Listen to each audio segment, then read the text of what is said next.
안녕하세요. 비욘디 구독자 여러분. 중앙대학교 광명병원 비뇨의학과 김정훈. 임상영양사 남슬기입니다. 네, 반갑습니다. 반갑습니다.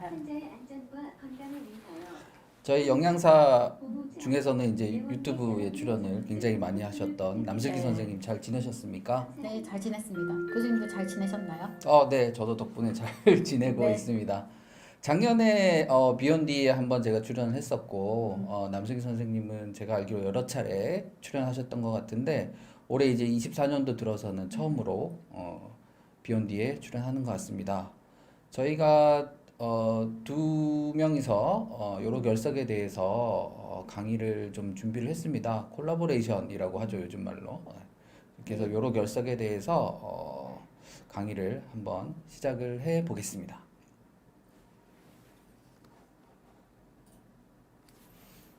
네. 우선 순서 간략하게 말씀을 드리면 요로결석이 뭐 대부분 많이들 알고 계시겠지만 어떤 질환인지 간단하게 설명을 드리고 그다음에 요로결석의 증상, 그다음에 진단법, 치료 방법, 그리고 치료만 하면 끝인가라고 많이들 궁금해 하십니다. 그죠? 네.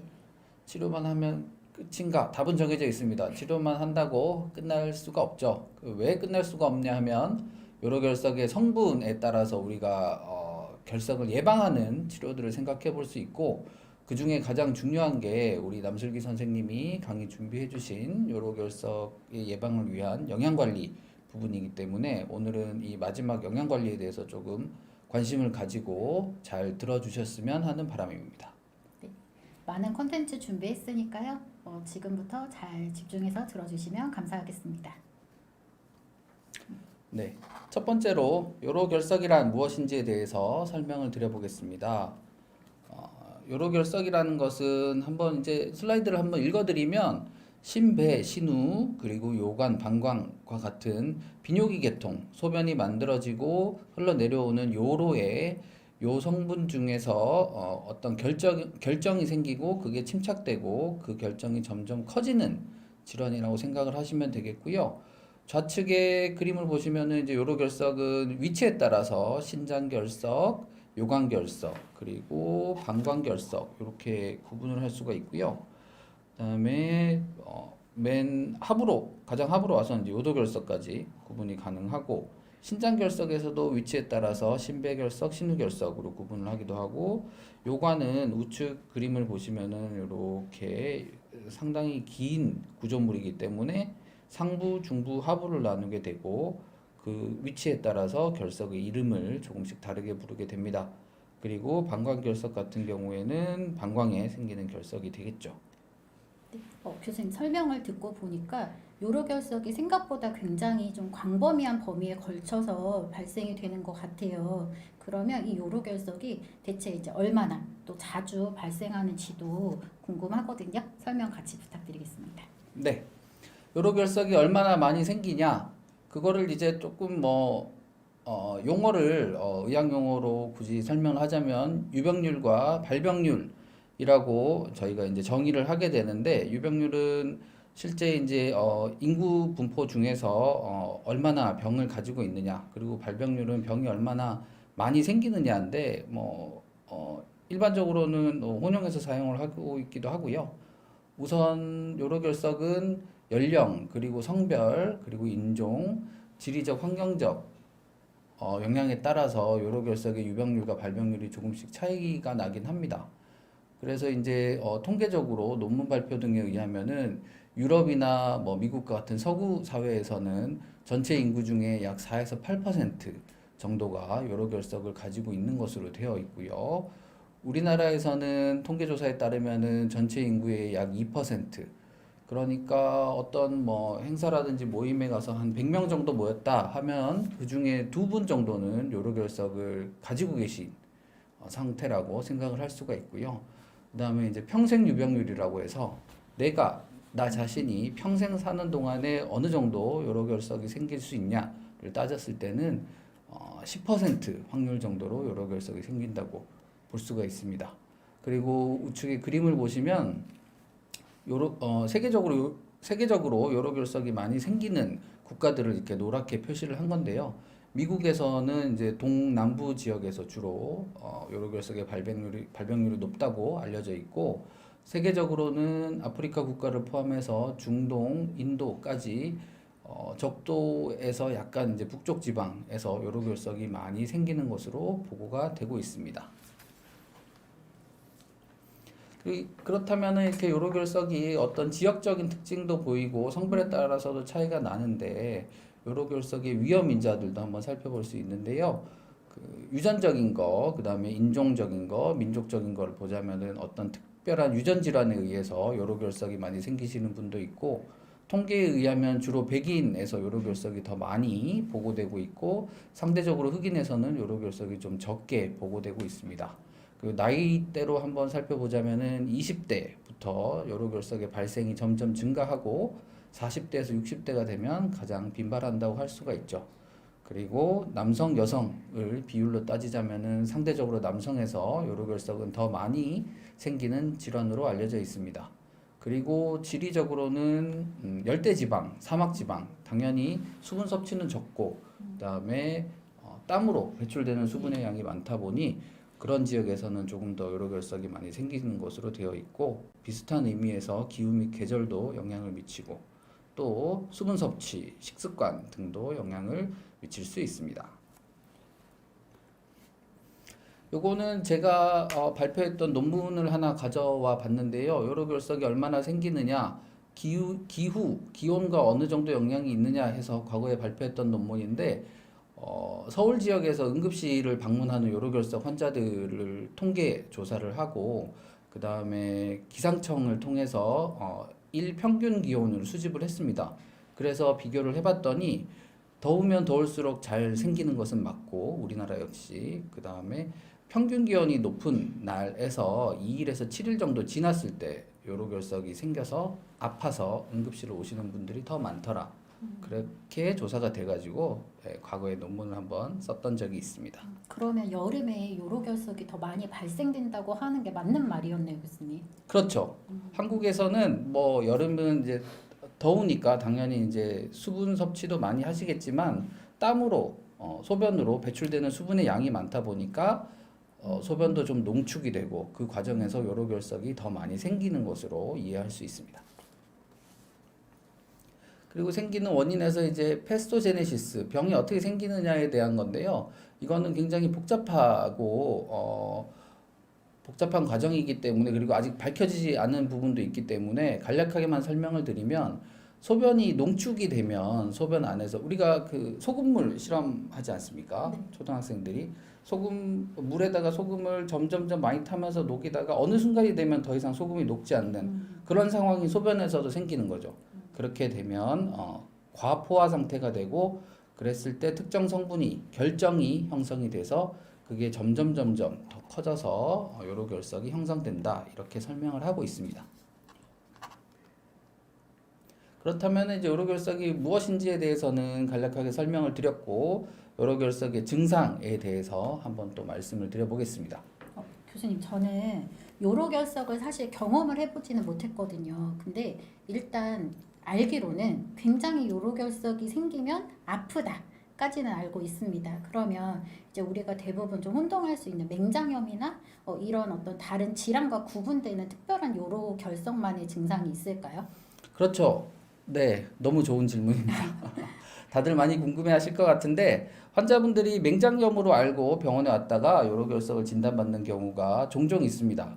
근데 응급실에 뭐 방문을 하셨을 때 통증으로 저희 이제 의사들끼리 의료진들끼리는 요로결석으로 인한 통증과 맹장염으로 인한 통증은 굉장히 다른 양상을 보이는 것으로 알려져 있습니다. 특히 맹장염 같은 경우에는 환자분들이 오른쪽 아랫배를 부여잡고 살금살금 오십니다. 예. 조용히 오셔서 조용히 침대에 누우시고 가급적 움직이지 않으려고 하는 양상을 보이는 반면에 요로결석 환자들은 뭐 소위 말하는 이제 대굴대굴 구르죠. 너무 아파서 아무것도 못하고 아프다고 뭐 소리를 지른다든지 너무 아프다라고 표현을 많이들 하세요. 그래서 맹장염의 통증과 요로결석의 통증은 조금 다른 면이 있습니다. 그렇다면은 이제 요로결석 중에서 우리가 이제 통증에 대해서 말씀을 드렸는데 통증은 모든 결석이 다 있는 것은 아니고요. 요관 결석이 있을 때 우리가 통증을 호소를 하는데 지금 슬라이드에도 표현되어 있듯이 산통, 아기를 낳는 통증과 비슷하다고 합니다. 저는 뭐 아기를 낳아본 적이 없는데 남슬기 선생님 혹시 출산 경험이 출산 경험이 있고 네. 산통이라고 하니까 저는 와닿는 것 같아요. 제가 세상에서 겪은 고통 중에 가장 너무 힘들고 아팠던 것 같은데 요로결석의 통증이 아이를 낳을 때 겪는 진통에 비하는 수준이구나 하니까 굉장히 아프고 그렇죠. 고통스럽지 않을까 하는 생각이 듭니다. 맞습니다. 네. 산통처럼 주기적으로 아파오는 특징이 있죠. 뭐 출산을 앞두고는 뭐 몇 분 간격으로 통증이 왔다 사라졌다 하듯이 요로결석도 이게 이제 평활근의 움직임에 따라서 통증이 있고 없고 하기 때문에 주기적으로 반복적으로 그리고 점점 심하게 통증을 앓게 되는 현상이 이제 산통하고 비슷하다고 하고 통증의 그 크기도 아기 낳는 고통과 흡사하다고 이야기를 합니다. 그래서 이제 요로결석이 그렇게 크게 심하게 아픈 통증이라면은 방사통이라고 해서 약간 좀 뻗치는 듯한 옆구리가 아픈데 다른 쪽도 방사통이 발생을 하는데요. 남성 같은 경우에는 이제 아랫배 쪽으로 통증이 전달되는 것 같은 느낌, 그리고 심한 경우에는 고환이나 음낭, 생식기 주변으로도 아파하시고 여성분들 같은 경우에도 외부 생식기나 회음부 쪽으로 통증을 함께 호소하는 경우도 있고요. 또 특징적으로 굉장히 메스껍다. 그리고 어떤 분들은 메스껍다 못해서 토했다. 그리고 더부룩하다. 이런 소화기 증상도 같이 이야기를 하고 계십니다. 그런 게 이제 요관결석에 대한 통증이고 신장결석은 상대적으로 통증이 미미하기 때문에 증상이 없는 편이죠. 없기도 하는군요, 교수님. 그렇죠. 위치에 따라서 조금씩 차이가 납니다. 우측 그림 보시면은 결석이 우리가 이제 요관이라고 하는 구조물을 보여드리고 있는데 요관의 굵기가 일정하지 않기 때문에 특히 이제 영어로 표현되어 있지만 UPJ라든지 일리악 베슬 주변 그리고 방광으로 들어가는 곳은 특히 요관이 좀 좁아지는 지점이어서 이쪽에 이제 결석이 걸려서 아파하는 경우가 많죠. 그 통증을 이제 쉽게 설명을 드리자면은 결석이 세 군데 걸려 있습니다. 그죠? 그림 보시면은 콩팥 쪽에 가까이 있는 요관돌, 그 다음에 아까 말씀드린 큰 혈관 주변에 걸려 있는 가운데 그림, 그리고 방광 쪽에 걸려 있는 그림이 있는데 콩팥 가까이에 요로결석이 걸릴 경우에는 이제 옆구리 통증을 특징적으로 호소를 하게 되고요. 그다음에 두 번째 그림에서처럼 큰 혈관 위에 돌이 걸렸을 때는 옆구리 통증과 함께 아랫배 통증을 호소하는 특징을 보입니다. 그리고 결석이 밑으로 내려와서 방광 쪽에 걸리게 되면은 옆구리 통증, 아랫배 통증 더하기 방광 자극 증상으로 소변이 좀 소변을 봤는데도 시원하지 않다 이런 말씀을 하시고 자주 마렵다라고 말씀하시는 방광 자극 증상을 동반하게 되죠. 이렇게 결석의 위치에 따라서 조금씩 통증의 양상이 다르기도 합니다. 네, 굉장히 증상이 다양하고 또 위치에 따라서도 다른데요. 그러면 교수님, 이런 증상이 만약에 있어서 병원에 오게 되면 이제 정확하게 진단을 해야 되니까 여러 가지 검사나 치료가 이제 진행이 될 건데요. 만약에 이제 검사를 하게 되면 아무래도 요관이다 보니까 아프진 않은지 혹은 요로결석이면 꼭 수술을 해야 되는지 많은 분들이 궁금해하실 것 같아요. 이 부분도 같이 설명 부탁드리겠습니다. 네, 말씀 주신 부분이 이제 요로결석을 어떻게 진단하냐, 진단은 어떤 방법으로 하고 있고 치료는 어떻게 하는지에 대한 내용인데요. 여기에 대해서 또 설명을 드려보겠습니다. 요로결석을 진단을 하기 위해서는 몇 가지 검사가 반드시 필요합니다. 진찰 소견으로는 옆구리 통증이 어느 정도 있고 우리가 이제 응급실에 방문하시거나 비뇨의학과에 방문을 하시면 의사 선생님들이 옆구리를 이렇게 쳐보는 그렇게 해서 이제 갈비 척추각 압통이라고 표현을 하는데 그런 통증이 있는지를 보게 되고요. 그 다음에 이제 가장 중요한 검사 중에 하나인 소변 검사를 하게 됩니다. 소변 검사는 일반 소변 검사도 있고 뭐 배양 검사도 있고 그 환자의 증상이나 그다음에 이제 의사가 이제 환자를 볼 때 진찰 소견 등에 의해서 이제 소변 검사를 어떻게 할지 결정을 하게 되지만 특징적인 것은 지금 저한테 살짝 가려 있는데요. 보시면은 그 소변을 받아놓은 컵이 총 5개가 있고요. 그 중에 이제 아래쪽 2개, 상당히 붉게 보이는 거의 이제 뭐 피색깔에 가까운 그게 이제 특징적인 혈뇨가 되겠고요. 오른쪽 아래 저한테 가려 있는 부분도 환자분들은 콜라색 소변을 봤다 이렇게 표현들을 많이 하십니다. 이것 역시 요로결석에서 특징적인 혈뇨의 양상이 되겠습니다. 그래서 위에 쪽 세 가지는 약간 뭐 거품이 있는 소변, 탁한 소변, 냄새가 나는 소변은 오히려 염증 쪽에 더 가깝다면 아래쪽에 두 가지 그림, 혈뇨의 양상은 요로결석이 있을 때 나타날 수 있는 특징적인 증상이고 소변 검사 결과가 되겠습니다. 그렇게 소변 검사 꼭 하시게 될 거고요. 요로결석으로 방문을 하시면 그 다음에 이제 흔히 하는 검사로 KUB라고 부르는데 콩팥, 요관, 방광, 단순 촬영이 있습니다. 화면에서 보시면은 좀 제가 이렇게 그림에서 보시면은 여기 이제 하얗게 보이는 이것이 이제 요로결석이고요. 엑스레이 한 장만으로도 요로결석을 의심을 할 수 있게 이렇게 보입니다. 사이즈가 비교적 큰 편이죠. 요관에 걸려 있는 결석으로 추정이 되고 요거 같은 경우에는 이제 신장 안에 있는 결석으로 추정이 됩니다. 이렇게 한 장짜리 엑스레이를 저희들이 대부분의 환자에서 촬영을 하게 됩니다. 다음 한번 보시면 한 장짜리 엑스레이를 통해서 요로결석이 의심이 된다. 환자의 증상, 그 다음에 소변 검사, 그 다음에 엑스레이를 찍어서 요로결석이 의심이 될 때는 보다 이제 조금 정밀한 검사라고도 할 수 있고 조금 더 자세한 검사를 하게 되는데 그 중에 하나가 이제 IVP라는 검사이고 검사에서 보시면은 좌측 그림보다 오른쪽 그림에 이제 하얗게 소변 내려오는 길이 보이고 거기에서 이제 요로결석이 딱 진단되는 그림이 됩니다. 근데 IVP 촬영은 지금도 많이 하고 있지만 IVP를 촬영을 하는데 시간이 좀 걸립니다. 뭐 짧게는 15분, 길게는 2시간 이상 검사가 시간이 소요가 되기 때문에 요즘은 이제 조금 IVP 촬영하는 횟수가 좀 줄어들고 있는 양상이죠. 그 다음에 경우에 따라서는 RGP라고 해서 조금 통증도 있고 환자분들이 많이 불편해하시는 검사를 하게 되고요. 남슬기 선생님 말씀하셨듯이 진단 과정 중에 검사하기 편한 것도 있지만 RGP 그렇죠. RGP 같은 경우에는 상대적으로 통증이 좀 있기 때문에 제한된 환자에서만 저희가 검사를 하고 있죠. 네.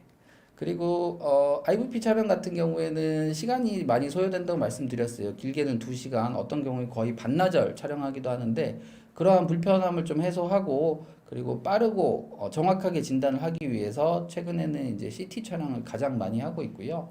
CT 촬영의 장점은 말씀드렸듯이 촬영 시간이 짧고 그다음에 금식이 따로 필요하지 않고 다른 장기 쪽에도 영상을 얻을 수 있기 때문에 영상을 얻을 수 있고 그리고 조영제 사용하지 않고 방사선의 투과성 요로결석에도 진단이 용이하기 때문에 이런 장점들 때문에 CT를 요즘에는 가장 많이 촬영을 하고 있습니다. 네, 그래서 사진 보시면은 이렇게 하얗게 보이는 뼈하고 비슷할 정도로 하얗게 보이는 게 이제 요로결석이 되겠고요. 좌측 콩팥 안에도 요로결석이 이렇게 보입니다. 이렇게 해서 소변 검사에 그 다음에 일반 엑스레이, CT 촬영까지 하면은 요로결석이 최종 진단이 되죠. 검사가 굉장히 다양하고 많네요, 교수님. 맞습니다. 네. 그래서 필요에 따라서 여러 가지 검사를 할 수도 있겠지만 가장 중요한 검사는 엑스레이 촬영, 소변 검사, CT 촬영이 되겠고 예를 들어 뭐 임산부라든지 아니면 CT 촬영에 대해서 뭐 공포가 있으시다든지 뭐 폐쇄공포증 그런 것들이 있는 분들은 부득이하게 초음파 지금 화면에 보이는 초음파 촬영을 통해서 요로결석을 진단을 하기도 하고요. 또 신장 기능이 많이 떨어져 있거나 신장 기능이 떨어져 있을 걸로 예상이 되시는 분들 같은 경우에는 MRI라든지 콩팥 스캔을 통해서 요로결석으로 인한 합병증, 후유증들에 대해서도 평가를 하기도 합니다. 이렇게 해서 이제 진단이 됐습니다. 여러분들이 만약에 옆구리가 아팠다, 응급실을 방문했다, 그러면 의사가 증상을 보고 진찰을 하고 진단적인 검사를 통해서 당신은 요로결석입니다 라고 이제 최종 진단을 하게 되죠. 그러면 이제 네. 치료 방법을 좀 고민을 하게 되는데요. 결석의 크기가 작고 자연 배출이 될 가능성이 있다. 그랬을 때는 이제 보존 치료, 기대요법을 하게 됩니다. 좀 지켜보시죠. 뭐 이렇게 되는 건데요. 한 뭐 2주에서 길면 한 달 가까이 증상이 없는 결석이라든지 크기가 작은 결석일 때는 좀 지켜보면서 자연 배출, 통증을 조절해드리고 그 다음에 수분 섭취를 권장하고 필요에 따라서 이뇨제를 사용한다든지 해서 결석을 자연 배출시키죠. 특히 이제 많이들 궁금해하시는 게 맥주 얘기를 제일 많이 하시죠. 맞아요. 물 많이 드시라고 하면은 맥주로 마시면 안 되냐 또는 커피는 어떠냐 이런 얘기들을 많이 하는데요. 맥주를 마시면은 결석이 배출되는 데는 물론 도움이 되겠죠. 소변량이 늘어나니까. 하지만 맥주 때문에 다음날 아침이 되면은 몸 전체 수분이 부족한 탈수 현상이 생기고 오히려 결석이 더 많이 생기는 그런 우리 몸의 환경이 되기 때문에 맥주는 권장을 드리지 않고 커피 같은 경우에는 굳이 뭐 그냥 생수를 드시기 힘들다면은 커피라든지 뭐 음료수 형태 뭐 이온 음료 이런 것들도 복용을 권장하고 있습니다. 그렇게 해서 뭐 자연 배출 요법을 하는데 자연 배출이 잘 안 됐다 그러면 이제 어떠한 시술이나 수술이나 치료가 들어가야 되는데 그 중에 이제 가장 많이들 알고 계시고 그 다음에 많이 시술하는 것이 이제 체외 충격파 세석술이 되겠고요. 보시는 그림은 저희 병원 이제 체외 충격파 세석술을 하는 장소입니다. 병동 옆에 붙어 있고요. 두 번째 그림에 이제 여기에 이제 환자분들이 누우셔서 충격파 치료를 하게 되고요. 네 번째 그림은 이제 조종실에서 환자분의 상태라든지 이런 것을 체크하게 되죠. 그리고 비수술적인 치료로 요로결석이 있는데 감염이 동반되었을 때는 사진에서 보시는 것처럼 잘 보이실지 모르겠는데 이렇게 돼지꼬리 모양으로 휘어진 이런 관을 하나 넣을 수도 있고요. 이 관을 몸 속에 이렇게 넣어서 소변의 배출을 도와주기도 합니다. 이렇게 다양한 방법으로 치료를 하고 있죠. 제일 궁금해요. 이렇게 치료를 하면 끝인지 요로결석이 다시 안 생기는지 너무 궁금합니다. 맞습니다. 치료만 하면 끝인가? 여기에 대해서는 앞에도 설명을 드렸지만 끝이 아니니까 이런 질문을 네. 했던 것 같아요. 네. 네, 추적 관찰하고 재발 방지가 중요합니다. 지금 화면에 보이시는 거는 우리가 이제 일생을 살면서 요로결석으로 어떤 이벤트가 터지는 거죠. 그래서 이렇게 보시면 요로결석 때문에 어떠한 치료든지 관찰이든지를 하게 되는 거고 또 조용히 사시다가 또 요로결석이 생기고 또 괜찮다가 또 생기고 이렇게 이제 반복이 되게 되는데 통계에 의하면 1년에 7%씩 재발 확률이 올라간다고 하고요. 10년을 감안했을 때는 10명 중에 5명은 요로결석이 재발을 하죠. 이렇게 재발을 많이 하는 질환이다 보니까 우리가 치료를 했다고 끝이 아니고 재발에 대해서 대비를 하고 그리고 재발을 방지하는 방법에 대해서 생각을 좀 해야 되겠습니다. 그 중에 이제 대표적인 게 조금 이따 남승희 선생님이 설명을 해주시겠지만 식이요법입니다. 식이요법 수분 섭취와 관련이 굉장히 많고요. 수분은 저희 이제 비뇨의학과에서는 하루 소변량이 2리터 정도가 유지될 수 있는 충분한 수분 섭취를 권장하고 있고 그 외에 다양한 식이요법 등이 있는데 이것은 이제 뒤에서 설명을 해주시겠고요. 그다음 비만 관리 그리고 이제 충분한 운동, 신체 활동을 권장을 하고 있습니다.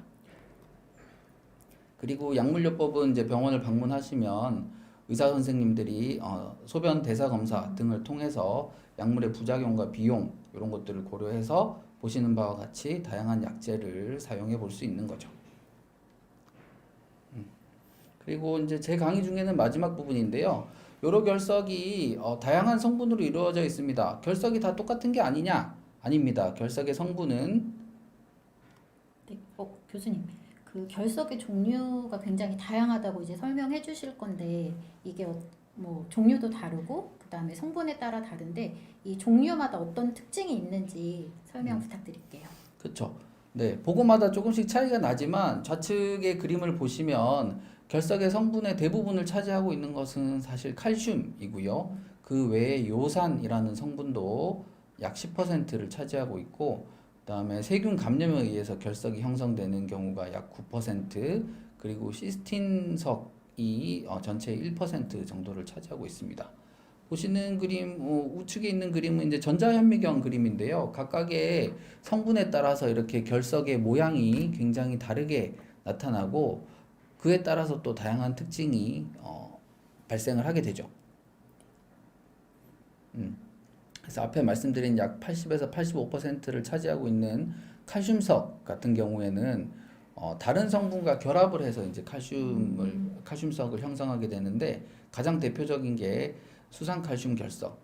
저도 이제 외래 진료 과정 중에 환자분들을 보면은 실제로 한 80에서 85% 정도 대부분의 환자들은 수산칼슘 결석이 나옵니다. 수술 후에 결석을 얻어서 그것을 갈아가지고 성분 조사를 하게 되는데 그렇게 했을 때 대부분의 경우에 수산칼슘 결석이 나오고 경우에 따라서는 칼슘과 인산이 결합된 인산칼슘석으로 나오는 경우도 있고요. 그렇게 이제 칼슘석이 나오는 경우에는 소변에서 칼슘이 너무 많이 배출되는 고칼슘요증, 그다음에 옥살산, 수산 성분이 너무 많이 배출되는 고옥살산 요증, 그리고 경우에 따라서는 요산이 많이 배출되는 경우, 또 구연산, 뒤에도 나오겠지만 구연산이 너무 적게 배출되는 경우에도 칼슘 결석이 생기는 원인이 됩니다. 그래서 대부분 요로결석이라고 하면 칼슘을 제일 먼저 떠올렸던 게 제일 흔한 결석 성분이었기 때문에 그런 거였네요. 맞습니다. 맞습니다. 네. 그리고 전체 10%를 차지하고 있다고 말씀드린 요산 결석 같은 경우에는 특징적으로 엑스레이에서 결석이 잘 안 보이는 특징이 있고요. 소변의 산성도, pH, pH라고 하는 게 직접적으로 영향을 미치기 때문에 상당히 좀 결석의 성격이 다르다 이렇게 이해하시면 되겠고 요산 수치가 높아서 발생하는 통풍과도 관련이 좀 있겠습니다. 그리고 감염석 같은 경우에는 뭐 5에서 20% 정도 된다고 하는데 이것은 결석을 형성하는 특정 세균에 우리가 감염이 돼서 신우신염이라든지 방광염이 생겼을 때 2차적으로 결석이 발생하게 되는 그런 결석이 되겠습니다. 그리고 마지막으로 시스틴석 같은 경우에는 요로결석의 1% 정도를 차지하고 있고 소변에서 시스틴 배출이 많은 환자, 이건 이제 유전 질환이 되는데요. 그러다 보니 이제 소화에서 발생 가능성이 있는 질환으로 알려져 있습니다. 제가 준비한 강의는 여기까지고요. 요로결석이 어떤 질환인지, 그리고 요로결석이 생겼을 때 증상은 어떤지, 그리고 아파서 왔을 때 환자분들을 대상으로 우리가 어떤 검사를 해서 진단을 하고 또 그렇게 진단이 됐을 때 어떤 치료를 하는지에 대해서 설명을 드렸고요. 그다음에 이제 남석희 선생님 차례신데 요로결석을 우리가 예방을 하는데 영양관리 어떻게 해야 되는지 설명 부탁드립니다. 네. 앞에서 교수님께서 굉장히 자세하고 친절하게 설명을 해주셨는데요. 요로결석이 재발률이 굉장히 높다고 알려져 있잖아요. 그래서 다시 요로결석이 생기지 않도록 예방을 위한 영양 관리에 대해서 제가 이제 강의를 시작하겠습니다. 자, 먼저 요로결석 예방을 위한 영양관리의 목표인데요. 영양관리의 목표는 크게 세 가지로 볼 수 있습니다. 먼저 균형 잡힌 식사를 통해서 내 몸에 좋은 영양 상태를 유지함으로써 요로결석의 어떤 또 다른 원인이 될 수 있는 식사하고 밀접하게 관련이 되어 있는 만성질환들이 있습니다. 비만이라든지 당뇨병 같은 대사증후군 질환을 예방함으로써 결과적으로는 결석의 생성을 최소화하고 재발을 방지하는 데 목적이 있습니다. 자, 그러면 요로결석 예방을 위한 식사요법 크게 5가지만 기억해 주시면 될 것 같은데요. 제일 중요한 부분은 앞에 교수님 강의에서도 계속 강조해 주셨지만 충분한 수분 섭취예요. 물을 좀 충분히 섭취해 주시는 게 필요하고 그 다음으로는 짜지 않게 싱겁게 드시는 거, 그 다음에 동물성 단백질의 과다 섭취를 주의하시고 생채소와 생과일을 풍부하게 섭취해 주시고 또 균형 잡힌 식단을 통해서 건강한 체중을 유지하는 것이 필요하겠습니다. 자, 그리고 무엇보다 앞에서 결석의 종류가 굉장히 다양했었잖아요. 결석의 종류에 따라서 개별화된 식사요법이 필요할 수 있겠습니다.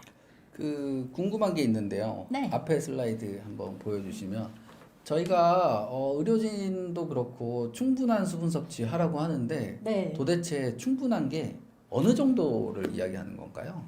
이제 뒷부분에도 나오겠지만 보통은 건강한 사람이라면 하루에 1.5리터 정도만 드셔도 충분하다고 표현을 하는데 결석이 있으면 앞에 교수님께서도 2리터 이상의 소변을 보기 위해서 이제 수분을 섭취해야 된다고 하는데 최소 2리터, 2.5리터의 소변을 보기 위해서는 적어도 먹는 액체류를 2.5리터에서 3리터 정도는 드셔주셔야지 그 정도 소변이 배출된다고 볼 수 있겠습니다. 그렇군요. 네.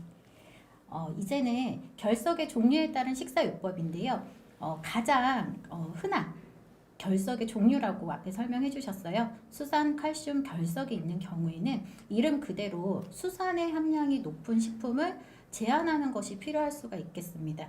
자, 보시는 것처럼 수산이 많이 들어가 있는 식품은 왼쪽 하단에 보시면 시금치, 그 다음에 견과류, 우리가 보통 간식으로 많이 드시는 초콜릿이나 마시는 홍차에 많이 들어가 있고요. 이러한 수산이 많이 들어가 있는 식품은 우리가 자주 드시는 건 아니지만 그래도 한 번 드실 때 일주일에 적어도 한 번에서 두 번 이하로 섭취를 해주셔야지 여기 하루에 수산 40에서 50mg 수준으로 제한을 하실 수 있겠고요. 그 다음에 수산하고 더불어서 같이 비타민C 보충제에 대해서 설명을 해드리려고 합니다. 비타민C의 경우에는 수산의 배설을 증가시켜서 오히려 결석을 생성시킬 가능성이 굉장히 높아지기 때문에 보통 하루에 1000mg 이하 수준으로 섭취하라고 권고를 하고 있는데요. 보통 건강한 성인의 영양소 섭취 기준은 100mg 수준이기 때문에 우리가 비타민C 보충제 있잖아요, 교수님. 네네. 그래서 이렇게 포로 되어 있는 가루형 제품이라든지 아니면 마시는 비타민 음료에는 이미 500mg 정도의 비타민 C가 함유되어 있기 때문에 별도의 보충제를 섭취하지 마시고 그냥 식품 그 자체로 섭취할 것을 권장해 드리고 있고요. 혹시나 보충제를 복용이 필요하거나 내가 이제 먹기 전에 조금 고민이 되는 경우에는 성분을 확인하시거나 전문의와 상의하시는 것이 필요할 수 있겠습니다. 네. 홍차, 저는 홍차가 재밌는데 수분 섭취를 권장을 하려면은 또 그냥 물을 마시기는 어려우니까 그쵸. 뭐 녹차라든지 뭐 다양한 이제 음료를 대신해서 마시도록 권장을 하는데 수산칼슘 결석이 있는 환자에서는 홍차는 권장을 할 수가 없겠네요.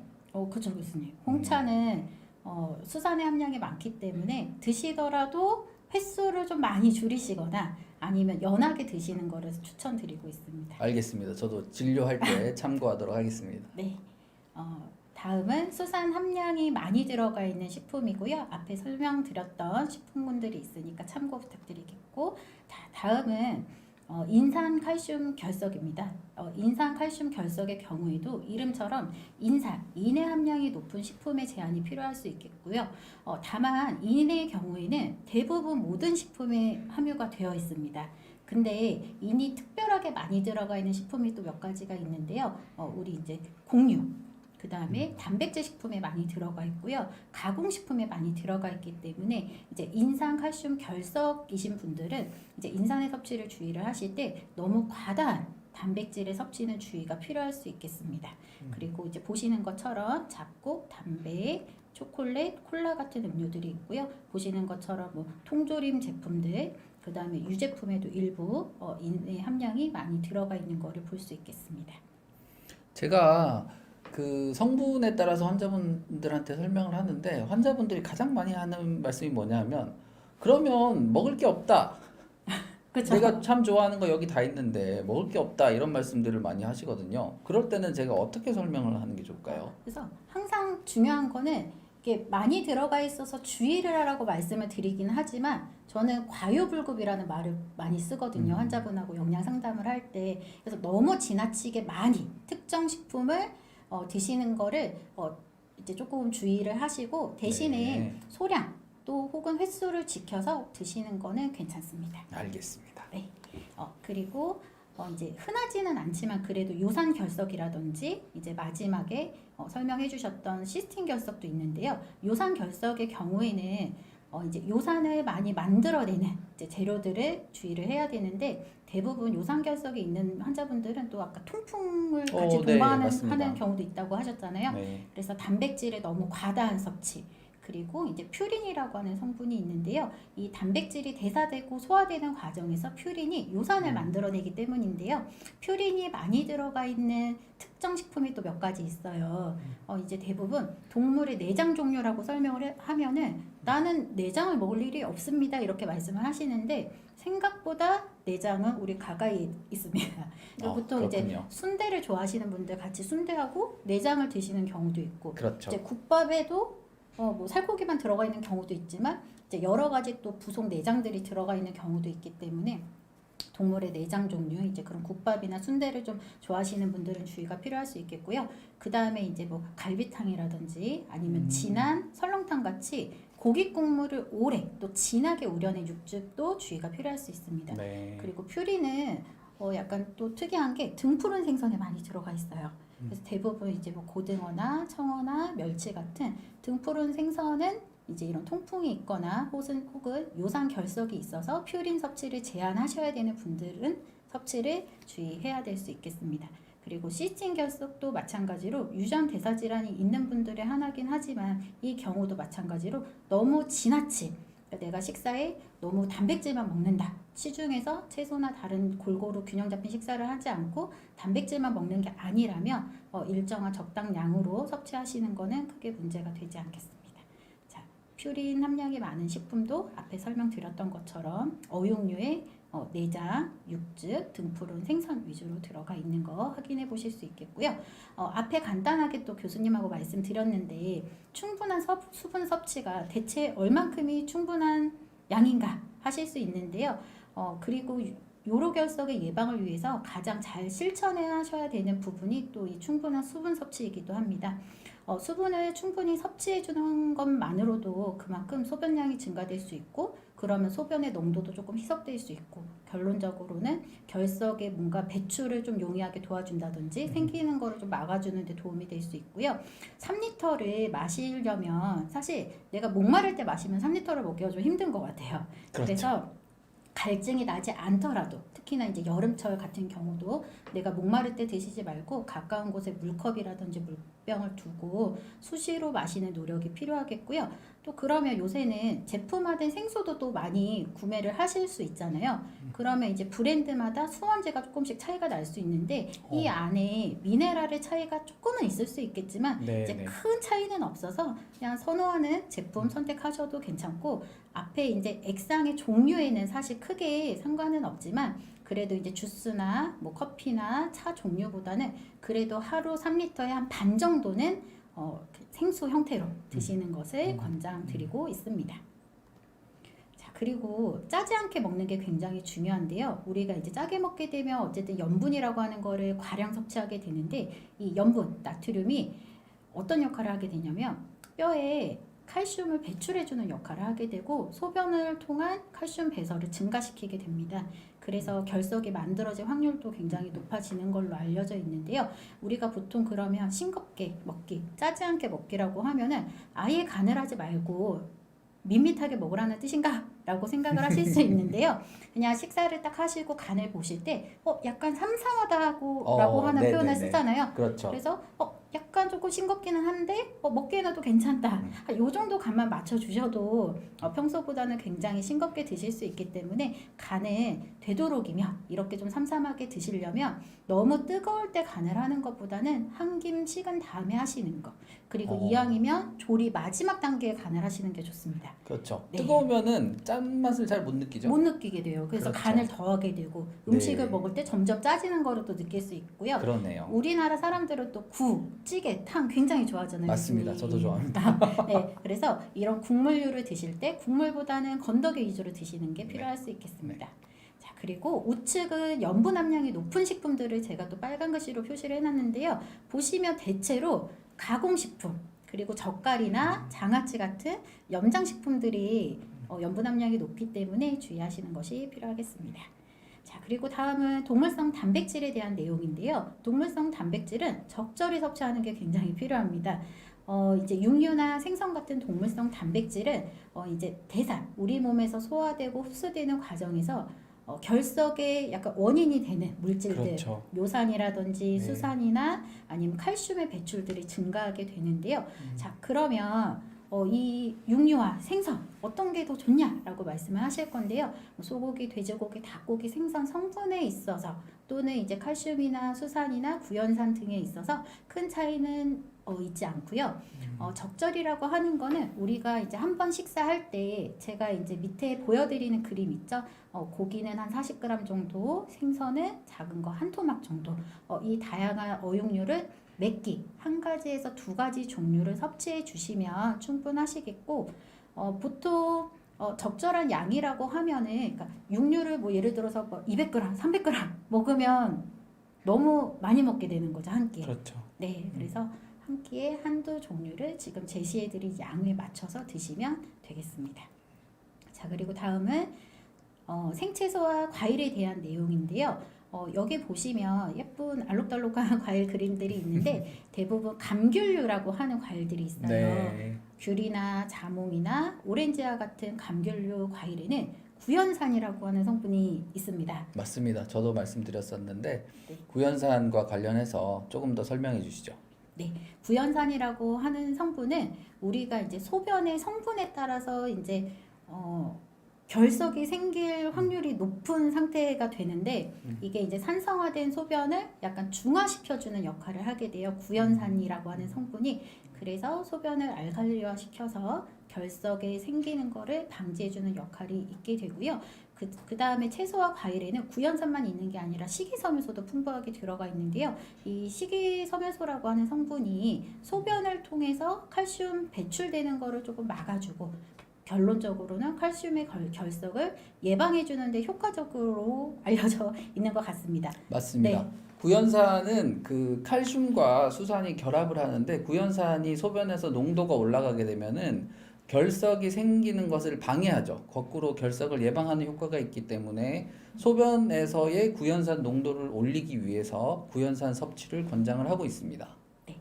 그치만 이제 경우에 따라서 앞에서 이제 수산 제한해야 되는 또 환자분들은 케일이나 시금치처럼 이제 진한 녹색잎의 채소는 제한이 필요할 수 있으니까 그 점은 염두에 두시면 되겠습니다.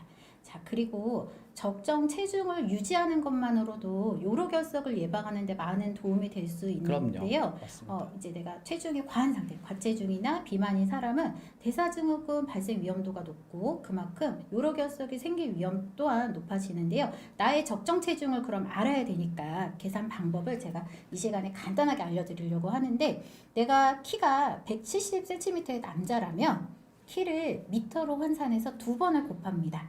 그래서 1.7 곱하기 1.7 그리고 남자는 여기 보시는 것처럼 22를 곱해주시고 여자는 21을 곱하시면 내 키에 맞는 또 내 성별에 맞는 몸무게가 나옵니다. 근데 내가 딱 64kg가 아니라고 걱정하실 필요가 없는데요.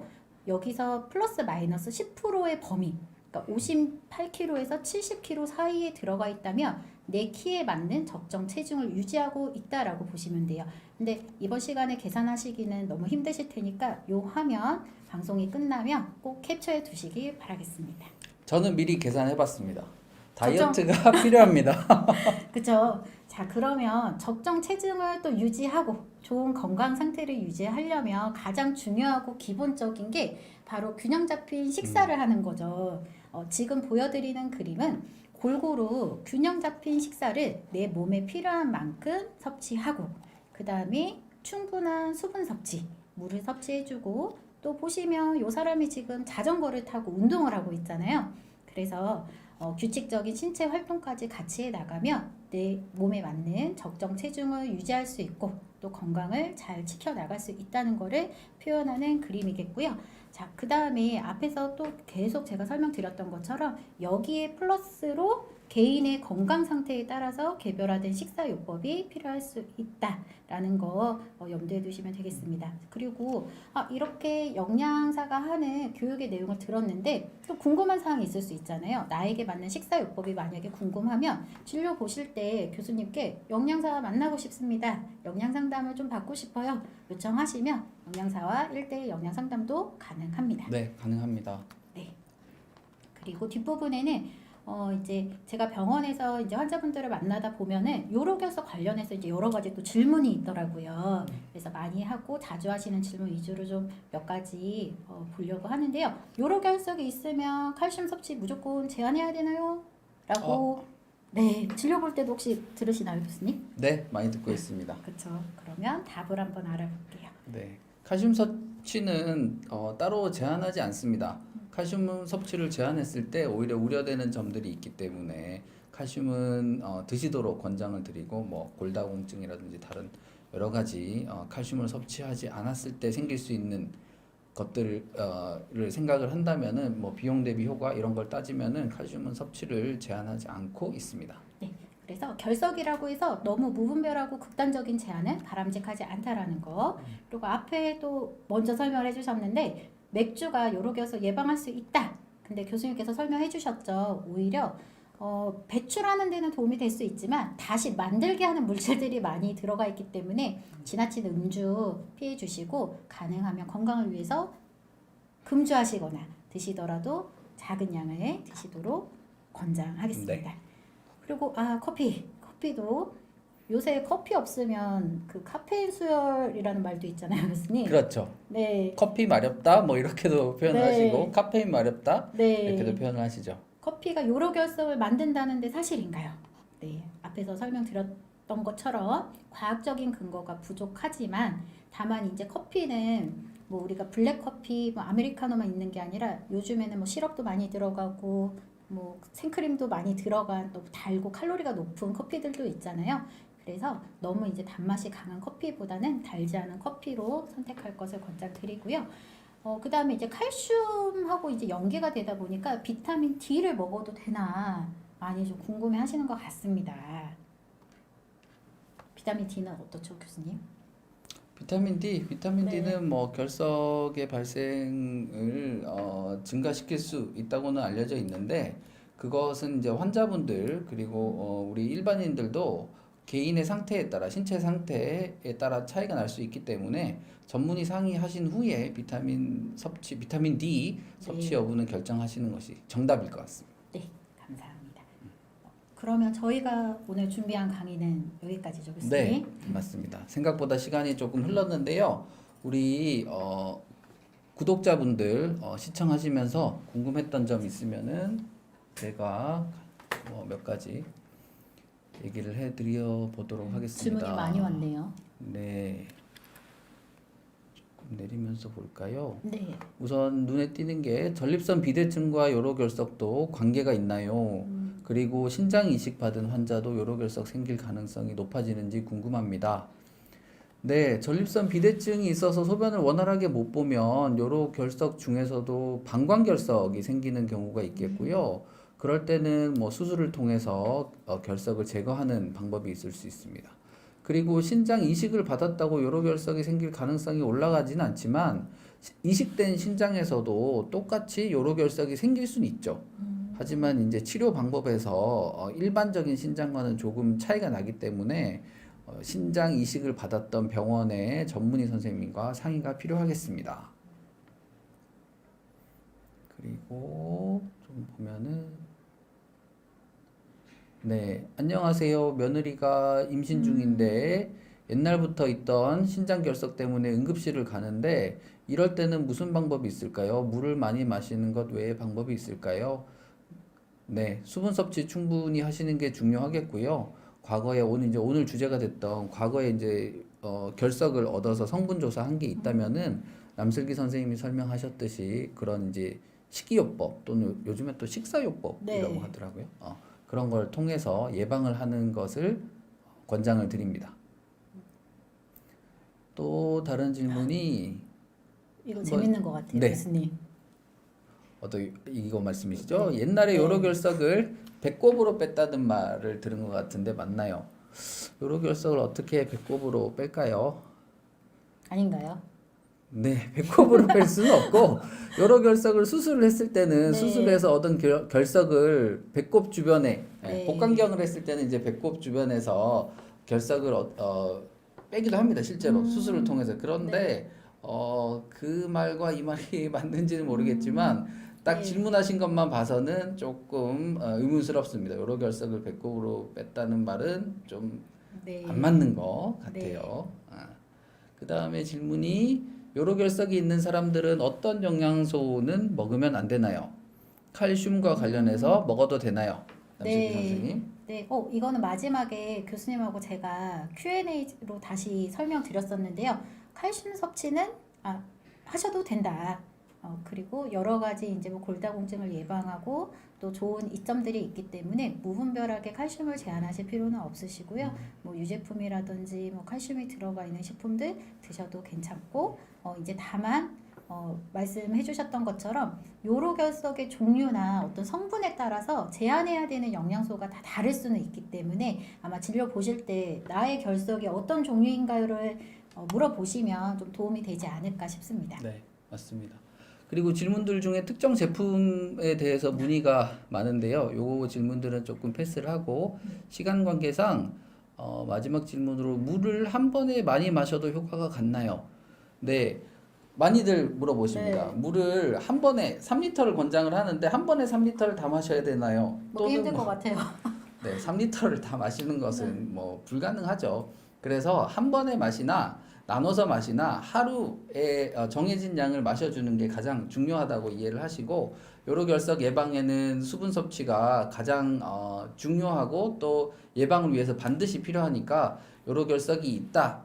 그러신 분들은 수분 섭취 충분히 하시고 요로결석을 좀 예방해야겠다 하시는 분들도 수분 섭취는 적극 권장을 드립니다. 네.